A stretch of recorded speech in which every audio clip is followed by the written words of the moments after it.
अब इसका दायरा बहुत बड़ा हो चुका है। आज आपको कृषि दर्पण में मिलवाएंगे एक ऐसे किसान से जिन्होंने अपनी थोड़ी सी ऊबड़ खाबड़ जमीन पर कुछ अलग करने की ठानी। उन्होंने छोटे स्तर पर आधुनिक तरीके से नर्सरी की शुरुआत की, जो आज 5 एकड़ के बड़े नर्सरी फार्म में तब्दील हो गई। आप उनकी कामयाबी जानकर हैरान रह जाएंगे। जहां परंपरागत खेती में लागत अधिक और आमदनी कम होने से लगातार घाटा हो रहा था, वहीं आज नर्सरी से उन्हें सालाना लाखों की आमदनी हो रही है। इसके लिए देखिए हमारी खास रिपोर्ट।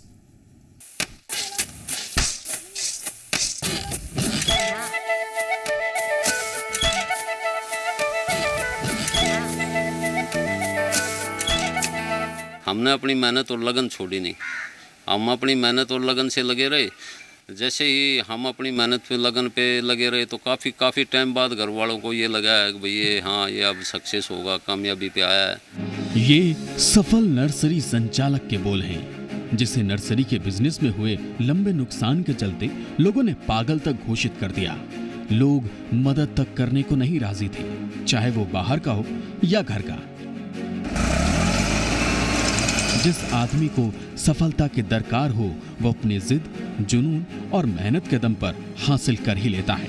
ऐसे ही एक जुनूनी किसान हैं हरियाणा के सोनीपत निवासी कृष्ण सिंह। 15-16 लाख रुपए का घाटा आ गया था इसमें स्टार्टिंग में ही। और घर वाले भी जो भी कुछ थे यारे प्यारे सब ये मानने लगे थे पागल है, इसके चक्कर को छोड़ दो। परिवार तो ये मान गया था भाई ये पागल है, पागल के चक्कर में है ना वो ज़मीन भी देने से इनकार कर दी थी। भाई ज़मीन दोगे तो बेच देगा ज़मीन। दरअसल कुछ साल पहले कृष्ण सिंह ने खेती छोड़ पौध नर्सरी की बिजनेस का काम शुरू किया था, लेकिन नर्सरी के काम में अनुभव न होने के चलते पहले साल नुकसान झेलना पड़ा। इस नुकसान से सबक लेते हुए वो कृषि विभाग के एक वैज्ञानिक से मिले, जिन्होंने इनकी हिम्मत बढ़ाई, साथ ही साथ तकनीकी मदद भी की। जब कृष्ण सिंह को तकनीकी सहारा मिला तो उन्होंने भी हिम्मत जुटाई और दोबारा इस व्यवसाय में जुट गए। जैसे ही गवर्नमेंट का सारा जिस दिन से मिलने लगा और फिर हमारी नर्सरी का सामान जाके जहाँ भी लगने लगा, फिर वो नर्सरी के सामान से मशहूरी होनी सी, अच्छी क्वालिटी निकलने लगी, लोग खुद आने लगे नर्सरी पे और घर पे ही बैठे बैठे काम होने लगे। और बिजनेस जिसका घर पे हो जाए तो उसको दिक्कत क्या है। फिर लगभग 2 एकड़ से शुरू हुआ नर्सरी बिजनेस का ये सफर आज 4 एकड़ तक फैल चुका है, जहां पर हर तरह के फल और फूल के पौधे मॉडर्न तकनीक के साथ तैयार किए जाते हैं। इस नर्सरी में साल भर में आम, अमरूद और फूलों के 1 लाख पौधे तैयार किए जाते हैं, जिससे औसतन 40 से 50 रुपए प्रति पौध बेचकर उन्हें सालाना 40 से 50 लाख की आमदनी होती है, जिसे तैयार करने में आने वाले 60% लागत खर्च को घटा दिया जाए तो भी उन्हें 15 से 20 लाख नेट प्रॉफिट हो जाता है। नर्सरी में अगर 1 किले के आदमी अच्छे ढंग से नर्सरी करे तो 50-40 हज़ार रुपये महीने में कमा सकता है। नींबू तैयार किया है, जामुन तैयार किया है, कटहल तैयार किया है और जी बाकी अपने हाथ के तो ज़्यादातर यही हैं। एक आम पेड़ चीकू पोड़ चले हैं अभी। नर्सरी बिजनेस से मिली सफलता के कारण आज कृष्ण सिंह जी को अपने पौधों को बेचने के लिए ज्यादा स्ट्रगल नहीं करना पड़ता। उनकी नर्सरी में रोजाना 10 से 15 लोगों को काम मिल रहा है। पौधों को तैयार करने के लिए प्रशिक्षित लोग काम में ले जाते हैं। इस तरह अगर आप भी नर्सरी बिजनेस में हाथ आजमाना चाहते हैं तो सबसे पहले तकनीकी ज्ञान इकट्ठा करें, फिर कहीं जाकर इस व्यवसाय को स्टार्ट करें, वरना आप भी कृष्ण जी की तरह लाभ की जगह घाटे के शिकार बन जाएंगे। ब्यूरो रिपोर्ट, जी मीडिया। किसी भी फसल को लगा देना भर काफी नहीं होता, बल्कि वक्त के साथ उसकी उचित देखभाल बहुत जरूरी होती है। खास तौर पर विपरीत मौसम में फसलों को बचाए रखना, उनकी क्वालिटी बनाए रखना कोई आसान काम नहीं है।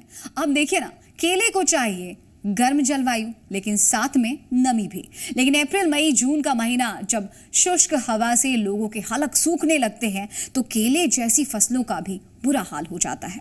इसलिए इस मौसम की थपेड़ों से इन्हें बचाने के लिए क्या क्या इंतजाम करने चाहिए, इस पर देखिए हमारी ये खास रिपोर्ट। फलों में केले का खास स्थान है। चूंकि इसकी बागवानी बड़े पैमाने पर होती है, इसलिए ये सहज उपलब्ध भी होता है। केला गर्म मौसम में होने वाली फसल है। इसकी खेती के लिए 30-40 डिग्री वाले क्षेत्र ज्यादा सही माने जाते हैं। लेकिन गर्मी के मौसम में यानी अप्रैल मई जून के महीनों में तेज गर्म हवा से पौधों को बचाने के लिए सही इंतजाम रखना जरूरी होता है, क्योंकि तेज गर्म हवा केले के लिए बहुत ही नुकसानदायक होती है। अब वर्तमान समय की अगर बात करें तो खास तौर से अभी ये अप्रैल मई और जून का जो महीना रहेगा, इसमें तापमान पूरे भारतवर्ष में अलग अलग जगहों पर आप देखें कहीं ना कहीं करीब 35-36 डिग्री सेंटीग्रेड से लेकर के 45-46-47 डिग्री तापमान तक रहता है। और ऐसी दशा में आप देखेंगे कि केले की जो बढ़वार होती है वो रुक जाती है। गर्म हवा के थपेड़ों से पौधों में नमी की भारी कमी हो जाती है। इसके पत्ते फट जाते हैं, जिससे प्रकाश संश्लेषण की क्रिया में बाधा आती है और पौधे मुरझाकर सूखने लगते हैं। इसलिए इस मौसम में केले के बागों का खास प्रबंधन बहुत जरूरी है, क्योंकि हमको पता है कि गर्मी आने वाला है। ऐसे कंडीशन में आप लू से या गर्म हवा से या तेज हवा से बचाने के लिए आप वायु अवरोधक, जो विंड ब्रेक की बात करते हैं, उसका प्रयोग करें। इसके लिए आप केले के बागान के चारों तरफ ढैंचा की 2 लाइन अगर आप लगा देते हैं तो निश्चित रूप से उससे क्या होता है कि जो गर्म हवा का थपेड़ा होता है वो बागान में नहीं जा पाता है। इसके अलावा अगर पौधों में केले का बंच यानी फलों का गुच्छा अप्रैल मई महीने में निकल आए तो समस्या बढ़ जाती है। इसलिए कोशिश ऐसे प्रबंधन की करें ताकि बंच निकलने की अवस्था थोड़ा आगे पीछे हो। फिर भी अगर केले के गुच्छे निकल आए हैं तो शुष्क हवाओं से बचाने के लिए इन्हें ढकें। इसके लिए केले की सूखी पत्तियों का सहारा सस्ता उपाय है। वैसे आप बेहद पतले पॉली बैग से भी इसे पूरी तरह से कवर कर सकते हैं। बाजार में आजकल बहुत तरह के स्कर्टिंग बैग अवेलेबल हैं, जो कि बायोटिक या एबायोटिक जो स्ट्रेसेस होते हैं, तेज या गर्म हवा है या कीड़े मकोड़ों का जो अटैक है, उससे बचने के लिए अगर उसको आप पहना देते हैं तो उसकी गुणवत्ता बनी रहेगी, बाजार जो उसका भाव है वो अच्छा बना रहेगा। इसके अलावा जब पौधों में फलों के गुच्छे निकलते हैं तो उनका भार उस तरफ बढ़ जाता है। इसमें अगर तेज हवा चले तो पौधों के गिरने की आशंका बढ़ जाती है। इसलिए स्टैकिंग जरूरी है, यानी पौधों को बांस बल्लियों का सहारा देना। लेकिन इन सब के बीच पौधों के पोषण का भी उचित ध्यान रखना पड़ता है। मेरी ये अनुशंसा होगी, जब भी खेती करने चलते हैं, जो भी सरी के माध्यम से करते हैं या देश के विभिन्न कोनों पर कोई पिट करके उसमें केला लगाता है, आप गोबर की खाद या वर्मी कंपोस्ट या कंपोस्ट उपलब्धता के आधार पर अधिक से अधिक प्रयोग करें। केले की खेती में सबसे अहम है सिंचाई प्रबंधन, क्योंकि गर्मी के दिनों में पानी का वाष्पीकरण बहुत तेज गति से होता है। ऐसे में किसान केले के पौधों के नीचे मल्चिंग का इस्तेमाल कर सकते हैं। इसके अलावा जब जरूरी हो तो पौधों को सिंचाई देना भी बेहद जरूरी है।